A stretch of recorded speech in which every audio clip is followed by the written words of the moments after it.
Today we're going to fix our 2002 Dodge Durango shifter. It doesn't want to go into gear when we put the key in, and it just takes a little bit of jimmying to get it in there. So we're going to pop this panel off right here, which just comes off like this. You don't have to take it off, you just pull it up there. And see, what happens is this mechanism right here should move when you, this mechanism right here should move forward and backwards when you put the key in. Ours isn't doing that. So we're just gonna spray some WD-40 in here, loosen that up, and that'll help our shifter move better. Ready?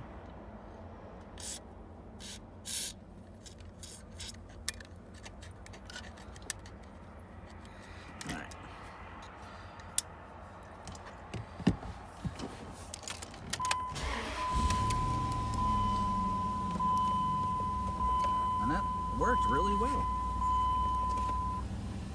So that's a simple fix if your Dodge Durango 2002 or any of your Dodge trucks from that era are giving you a hard time going into gear. Now that we have WD-40 on it, it should slide back automatically. You can see it moving there. And that's really what we were trying to do, was loosen that up. And it seems to have worked. Let's try it again. No problem. Thanks for watching. If you like this video, please leave a like and subscribe to our channel to see how you can fix other parts of your cars.